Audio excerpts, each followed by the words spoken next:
आप सबको जय हिंद। और आप सबसे मिलके फिर से खुशी हुई। पर अब फेस्टिवल का टाइम है तो सारे लोग लगे पड़े हैं अपने अपने घरों के चमकाने में। और रोशनी का त्यौहार है तो रोशनी हर जगह होनी चाहिए। पर मेरा मानना क्या है, ये रोशनी 24 घंटे होनी चाहिए, एक दिन नहीं होनी चाहिए। और छोटे तबके से लेकर बड़े तबके तक हर घर रोशन होना चाहिए। क्योंकि कुछ लोग ये भी बोलते हैं और मेरे को भी ये सच लगता है कि फेस्टिवल जो है वो सिर्फ उन लोगों के है जिनके जेब में बहुत पैसा है। बाकी तो बेचारे देखते रहते हैं कि फेस्टिवल मनाया कैसे जाएगा। तो हमने कोशिश करनी है कि जो फालतू का हमने पोल्यूशन करना है बम पटाखों में या किसी प्रकार का भी, तो उसको उस मात्रा में लिया जाए ताकि पोल्यूशन भी कम हो। और उस मात्रा में यूज़ किया जाए जिससे पोल्यूशन कम मात्रा में होता हो। और कोशिश करना है कि हमने अपने बच्चों के साथ उन लोगों को भी देना है जो वाकई में डिज़र्व भी करते हैं उन फेस्टिवल के अंदर।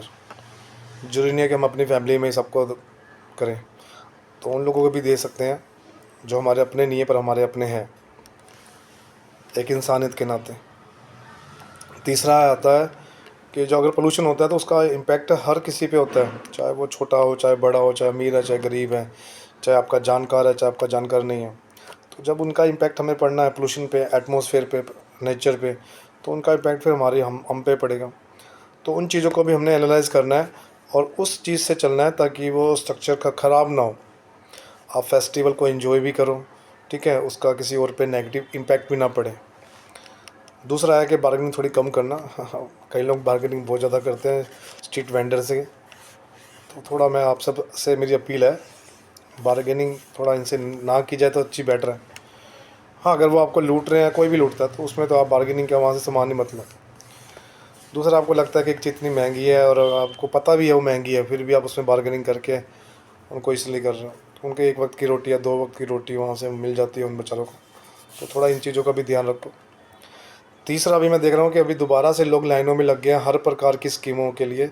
ठीक है, सरकार ने वो स्कीम अभी लेके आए हैं, जैसे उनके मापदंड होंगे उसके हिसाब से वो लेके आएंगे। और क्या उसमें डॉक्यूमेंट लगते हैं क्या नहीं लगते, तो आप उसको एनालाइज़ करो पहले।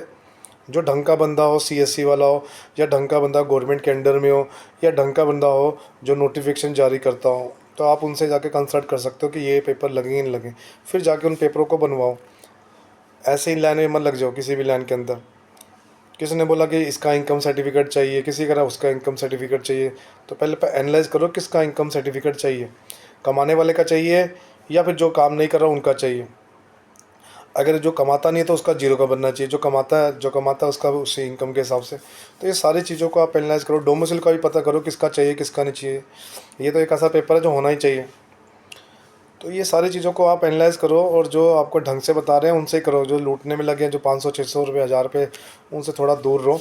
दूसरा, कुछ लोग बेचारे लाइनों में फिर से आ गए हैं, क्योंकि वो एक ऑफिस से दूसरे ऑफिस में, दूसरे से तीसरे, क्योंकि देखो हर कोई पर सरकारी जॉब वाला है जो कोई भी है वो पहले से ही प्रेशर में काम कर रहा है, क्योंकि लोड ज़्यादा हो सकता है।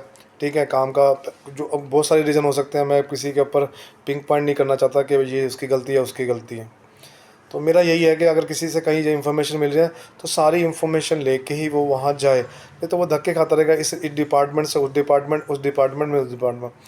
बहुत नेता निकलते हैं और ओखली में चले जाते हैं, फिर निकलते हैं फिर चले जाते हैं। तो उन नेताओं से थोड़ा बच के रहो।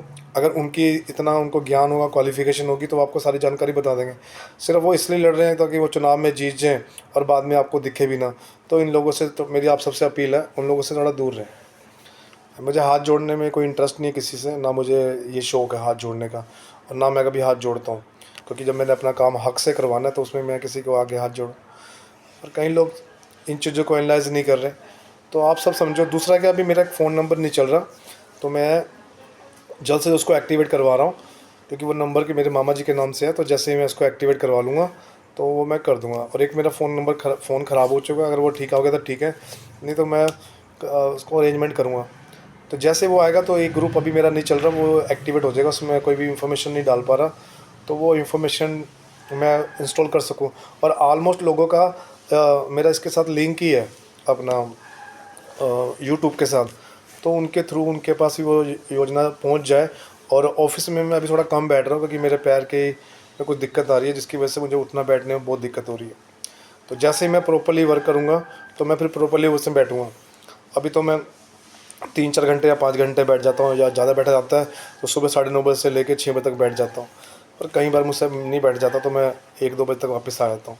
तो जैसे ही प्रॉपर्ली वर्क करूँगा तो मैं ऑफ़िस में भी बैठूँगा, ताकि आप सबके काम हो सके, ताकि आपको एक ही टेबल से सारी जानकारी मिल सके। और कुछ लोग मुझसे नाराज़ भी हो सकते हैं। अब चाहे वो ऑफ़िस में मैं अभी नहीं ऑफ़िस में नहीं बैठ पा रहा, उस वजह से, जब और भी कुछ रीज़न हो सकते हैं, मुझे पता नहीं उनके रीज़न।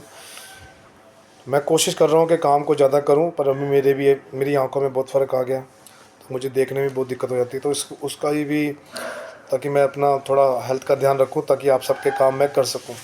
दूसरा, लैपटॉप में मैं ज़्यादा काम नहीं कर पा रहा, तो ये सारे काम मैं कर सकूँ और आप सबके काम प्रॉपर्ली हो सकें। कुछ मैंने कवर कर लिया, कुछ और मैं अब कवर कर रहा हूँ, ताकि वो जल्द से जल्द आपके काम ढंग से शुरू हो जाएँ। बाकी 6 तारीख से बाद मैं रेगुलर काम कर रहा हूँ। 1-2 दिन बीच में छुट्टी कर लेता हूँ, फिर दोबारा मैं जाता हूँ। छुट्टी भी मैं तभी करता हूँ जब सरकारी छुट्टी होती है, शनिवार की या संडे की। उसके अलावा कुछ होता है तो मैं साफ कह देता हूँ कि भैया मैं अभी हूँ नहीं। और ऑफ़िस का टाइम जो है सरकारी 9:30 बजे से लेकर 5:30 बजे तक का है। और अगर मैं वहाँ से नहीं कर पाता तो मैं घर से काम कर देता हूँ, ताकि एवरेज मेंटेन रहे, लोगों को कम से कम परेशानी हो। बाकी मुझे अभी भी बड़ा दुःख लगा, कई लोग मेरे पास आए कि भैया मुझे उस लाइन से उस लाइन में कर दिया है। और कई सीएससी वालों ने, कुछ लोगों ने, उनका वो पेपर तो बना दिया, पर पेपर वो गलत बना दिया, वो यूज़ ही नहीं हुआ उनका, बेकार फालतू पेपर लग गया, पैसा भी ख़राब हो गया। और कुछ दुकानदार भी अपने हिसाब से चल रहे हैं। दुकानदार के पास कोई भी ऑथोराइड नहीं है सरकारी योजना को अपना वेरीफाई करना या उसको बनाना या एप्लीकेशन डालना। वो सिर्फ ऑथोराइज सेंटर के, सरकार के द्वारा जो होते हैं, वहीं से आप करवा सकते हो। और दुकानदार अगर आपको मैनिपुलेट कर रहा है तो आप उसकी शिकायत